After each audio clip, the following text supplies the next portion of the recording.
So Good. can you see, are we okay in presentation mode? Everybody happy?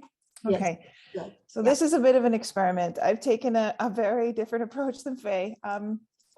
I thought what could be interesting was really to try and start a discussion with everyone about running a facility, the process of working with users. And I thought I would tell you the journey I went through to build the facility, where I am, the challenges I have, and then I really hope this will open us up for discussion at the end. I can already tell you that I work with a very different world than Faye. Our budget is probably equivalent to a quarter of his microscope. So it's a different world.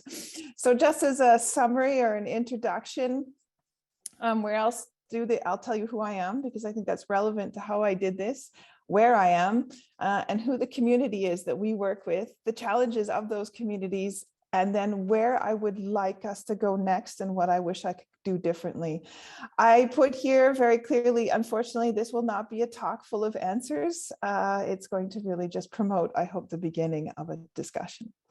So who I am? Well, I have been on a journey. I'm actually a farm girl. See, this was me once, quite a little bit cuter, a little less wrinkles from users. I grew up in a farm in Canada. I was lucky enough to do a PhD in Vancouver, Canada, where I studied the effects of air pollution on the heart. And the predominant tool I used when I did my PhD was electron microscopy. I did this at a time where electron microscopy had completely lost its interest, if you will, in the community. And as a consequence, many people thought it was a dying art. I've been doing EM since 1999, which is a while, shall we say. I went from there. I did my first postdoc at NASA Ames Research Center in California, where I turned studying air pollution into studying lunar dust. And we worked on studying the toxicity effects of lunar dust particles. And then I moved across the ocean and I started to learn or started to work with basic spindle mitosis, so cell division. And here we use the really nice infrastructure at the European Molecular Biology Laboratory in Heidelberg, Germany, to really go into this and develop techniques and protocols to study these questions. It wasn't it wasn't a hard biological question. It was a hard technical question because of the size of the sample we were studying. And so when you put this very random, seemingly random journey of farm girl to space scientist to spindle researcher together, it gave me a very interesting portfolio of skills to try and build a facility. What the challenge I was given was, or I was invited to start a challenge, which was to move to the Instituto Gulbenkian de Ciência, which is located just outside Lisbon, Portugal. And I was given the objective very simply, which was to build an electron microscopy facility. I wasn't told much more than that, just to build a service center. A few statistics about the IGC. So there are about 30 scientific groups. And there are 9 core facilities at the moment that support those groups. However, in 2013, I was the first person to ever be hired as a core facility head. Up until that point, all the core facilities had been built by that standard, I would say, standard lineage of a postdoc is in charge of one piece of equipment, which becomes 2 pieces of equipment, which becomes 3 or 4, and suddenly they're in charge of a set of equipment. I was the first person who was really brought in externally to build a specific center or facility. These core facilities support those research groups and about 400 scientific staff within the Institute. And the topics that we cover range a huge spectrum. So we do everything from plant scientists to plant science to malaria, through to antibiotic resistance. There's this huge range of biological topics, and people come and go from the facility standpoint and based on the research they're doing. It is international, but it is predominantly Portuguese, and that's also important in terms of communication, in language, and just even in culture. This wasn't part of the deal, but it's worth mentioning at the beginning is that currently, there is no other electron microscopy facility within the Lisbon area. So although my task and my challenge was to build a microscopy facility for an institute, I have built a facility that actually serves the country. And I'll come to this at the end. Those are two very, very different objectives. So what we have here in this pie chart is just sort of a graphical illustration of all the different institutes, some of which, like Nano for Global or Technophage, these are actual commercial companies that are trying to do nanotechnology, different developments projects. So we serve everyone from our internal users through the research community into the startup community. And each of those has a huge list of needs, timelines, and different wishes. At the moment, as of today, we have, and I say about because it's always changing, we have about 43 active projects from 12 different institutes that are very small service facility supports. So who is we? I think it's a great time to introduce my team. You know me. I work with three fantastic Portuguese ladies. Maria joined the team in 2020, just literally weeks before lockdown. Anna has courageously been with me since 2013, and she is the star of our team. I think she's more technically skilled at this point than I am. And Sophia also joined at the same time as Maria. So two of my team members were new, and we've gone through this whole pandemic trying to train them remotely, which is another whole nother story in and of itself. The way I built the facility was I tried to invest in equipment. It's a few small things every year. So when I arrived, there was a Hitachi in place. Very quickly after that, I arrived in mid-2013. I hired the team, including Anna. We renovated the space for the first time, and we started to really provide a service for users. I brought in the only high-pressure freezer. It's still the only one in the country. Excuse me, very quickly after that, we implemented correlative light and light microscopy. We have got microwave processing running for more complicated samples, new infrastructure, simple things like ultramicrotomes. We got to the point we'd grown so much, we did another renovation. We brought in another microscope. And then starting in 2017, we started a big push for cryo-EM. And really only very recently have we had success in this. The microscope will not be installed at my institute. It will be installed in a nanotechnology institute in the north of Portugal. But I am essentially leading the effort for the tender process for that microscope. Our facility at this point can do some, not a lot, but a diverse number of different protocols. So the standard chemical fixation through dehydration to room temperature TEM is probably the most standard one. Of course, I didn't put this, but negative staining is also something we do all the time. We do this chemical fixation to room temperature TEM protocol, either at the bench in what we call conventional EM or using the microwave. So it depends on the samples we have. We also have set up for Tokiyasu sectioning and immunolabeling, again to room temperature EM. And then with the high pressure freezing through freeze sub, we can also do that approach for higher quality preservation. I would love to get some volume scope going on. I haven't been successful in that. I am working on it. And as I mentioned, we have the money for cryo-TEM. We're now just trying to implement it. The journey I did to get here, I thought I'd just show some pictures. You know, we moved equipment, we installed new equipment. That's always the fun part. We renovated. So this was not a great day to show anyone the lab. Thankfully, it looks a bit better now. And we've been doing a lot of training, either small training to get the team set up and running really at the bench. And this was the old lab, but now the current lab.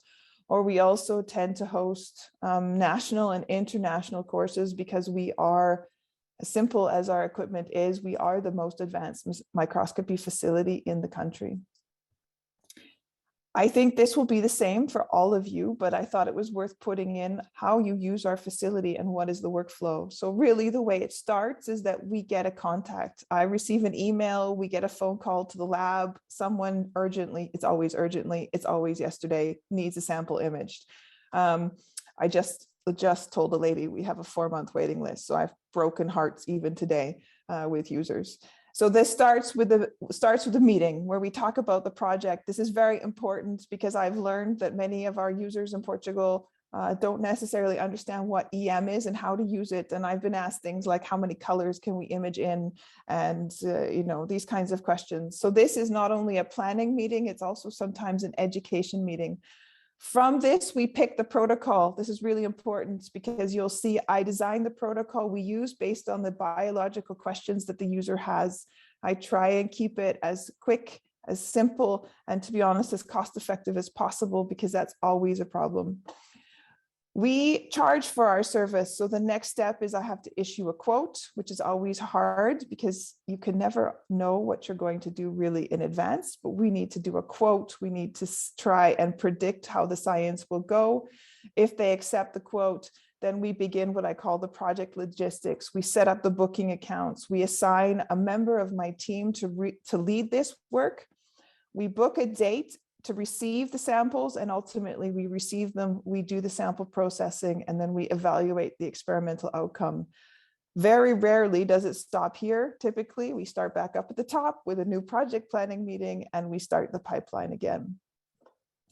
One thing my team and I think we did very well was from the very beginning, we implemented quality control and documentation procedures. And we also, although we have refined them, tried to come up with usage strategies and usage policies really from the day we designed the facility. And this has helped us. It's something I think that if you implemented it now in the middle of running a facility would be a lot harder, but having done this really from the beginning has helped us. It's really to the point that if you come to me and say, we did a processing in July 2016, what was the lot number of the osmium you used? We can tell you. So we have everything tracked down to vendor lots, and it can be really helpful when you have to go back and redo experiments or even just describe them well in publications. My general philosophy, I think, is important because Bruno and I argue about this occasionally. So, and I know he's listening. So Bruno and I will debate this topic often. I often challenge people to keep the experiment as simple as possible. If we don't need to do cryo, why are we doing it? If we don't need to go super high resolution, why are we pushing it? So simple often equals less time and less resources that need to be implemented. So essentially keep it as accessible as possible. Time is valuable, but in the Portugal research community, funding is also extremely scarce here, and that's important that we are doing the most science for the least budget, but you can't compromise it too much. You still need to answer the biological question. So it's worth saying that simple often means artifact prone in electron microscopy, but does that artifact affect your science? So, you know, I put these two pictures here. I love this side-by-side comparison from these great publications. You know, if your question, as was the question in Johanna Hoog's paper, what are the microtubules doing at the tip of a cilia? You need the high pressure freezing to really get the preservation and the quality. But if you want to know something about the position of the daughter cilia or something more in terms of number or location, if there are artifacts like wiggled membranes and slightly shortened microtubules, you can still answer your question. So I think the biological question here is a really important one. And that's how I define how we design our experiments. Prices, another point Bruno and I argue about. We have to charge. We don't get a choice on this. The policy that has been put into place is that the internal and the external users are charged roughly the same. The difference here is that the internal users get a discount, if you will, from the Institute. So they subsidize internally the prices. It's annoying for me to have to calculate all this, but this is the strategy they've put into place. Companies do pay a bit more, but not hugely more. It's not actually recovering all the costs. The way I've essentially calculated many of the costs is the cost price. So how much does it cost us to order it? How much do we pay divided by the number of times you can use it? And there is your per hour, per gram, per whatever cost.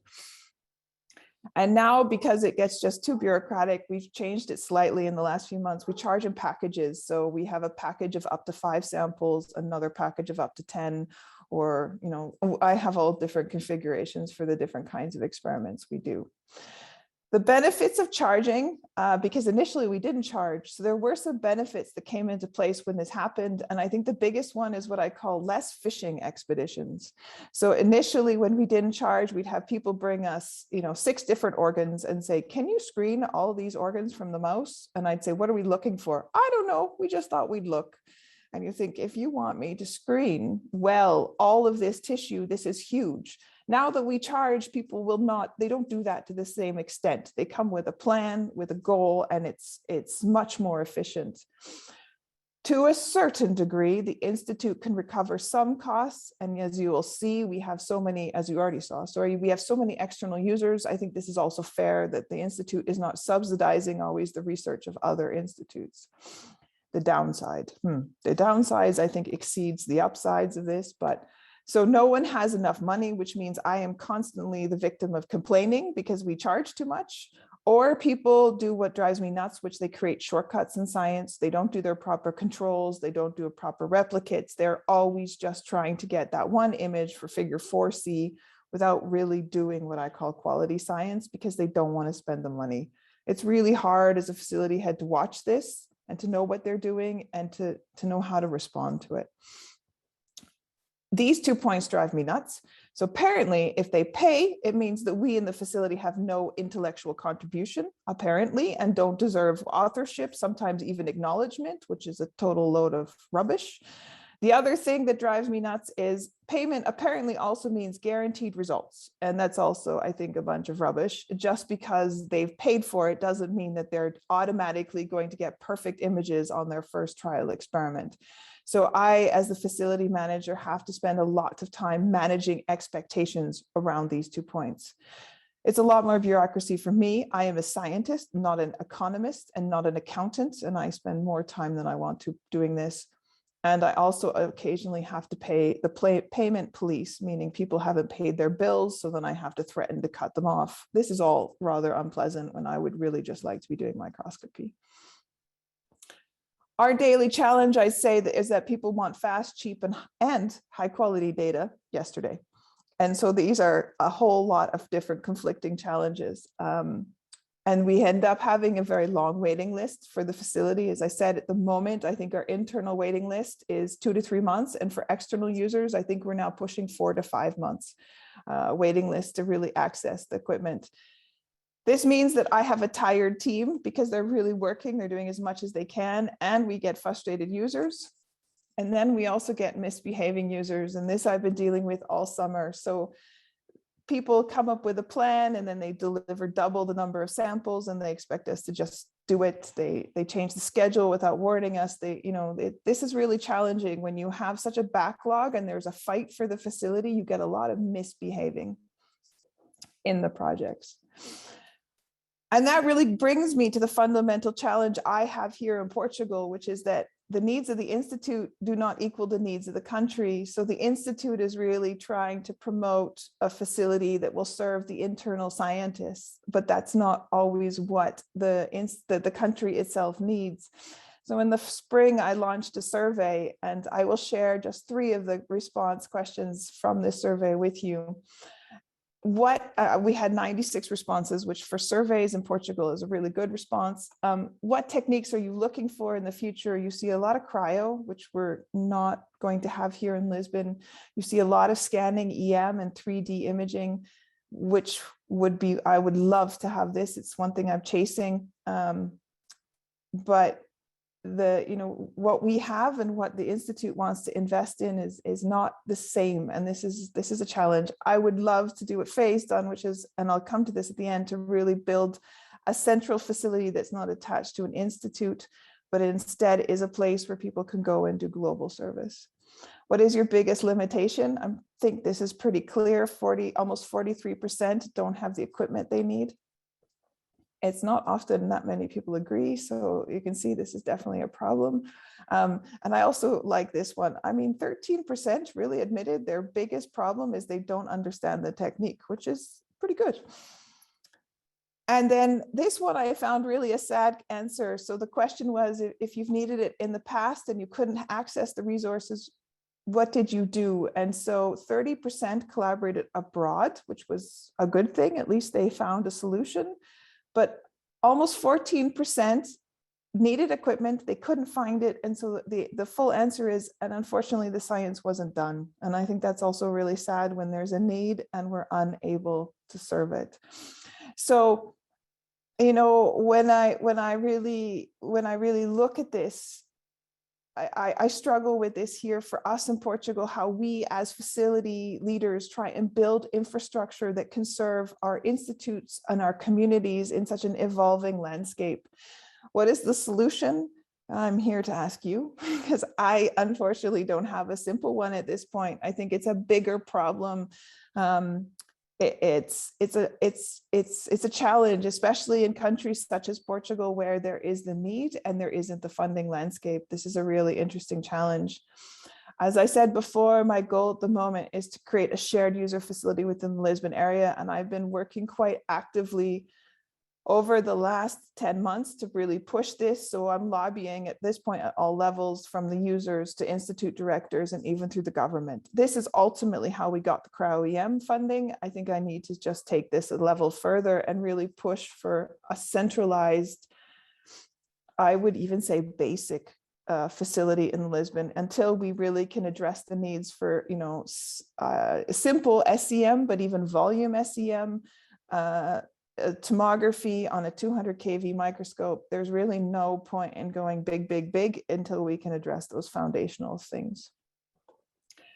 I come back a bit to what Faye said and Ruching said this morning, or so earlier on, which is that I have a fear that conventional EM is being forgotten in the shadow of the resolution revolution. I think that there is a lot of power in structural biology, but you have, it's a different kind of tool. It's a different kind of microscopy. It's not a microscopy where you're going to help with diagnosis. It's not a kind of microscopy where you're going to potentially, you know, do pathological descriptions of different diseases in a tissue. It's different. So I worry that as we have such a big focus right now in the cryo community, we're forgetting the other communities, and there's a lack of funding in those, I would say, standard room temperature EM landscapes. And there's also not enough training of future leaders. If I want to hire anyone in Portugal, I train them from day zero. Most people have never even seen an electron microscope, let alone know how to do any of the processing or any of the techniques we do. So this is good and this is bad. I can shape them, but I also teach them all my own bad habits, if you will. And I also, you know, it makes a very undiverse community if all the training is really coming out of my laboratory. So this is my fear. I really want to emphasize, following on what Faye said, I don't diminish the importance of cryo, but I think we need to be careful. And that's what I see here in Portugal, is because there's been no investment in the last 10, 12 years in EM. The reason why we are now the only facility is that many of those older microscopes have died and there's nowhere else, there's nothing replacing them. So when I put these slides together, I was worried that this was going to be a grumpy talk. I don't want this to be all complaining, but I wanted it to initiate a discussion within this group of facility heads and leaders within the EM community. And I thought I would just end on a happier note, because, you know, the reason we are so busy is because we have been extremely successful here. Our facility is small. It doesn't have a ton of equipment, but with that said, we're able to support a huge number of really interesting and exciting projects. I never know what's going to come through the door, which is why I love the facility work I do. And with each successful project, we get another request for more support, because people go back to their lab and say, look at these great images, and they show 3 colleagues, and those people then come and ask us for more EM support. So we are victims of our own success, if you will. And I also want to say I work with the most amazing team. I am just the head. These 3 ladies are really the ones at the bench doing all this incredible work. So I will end with this. I have my email here. I hope you will join us in the discussion room where we can talk about some of these more challenging things. I will, in the chat, I will put a link to a talk. I gave a workshop for global bioimaging in July, where I talked about really more about how I built the facility from scratch and the investment procedures that we went through a bit with that. And I can link that in the chat if you'd like to know more. And if you're always interested in talking science, don't hesitate to ask. But I figured here we wanted to talk logistics. So I will end on that note. Ruching.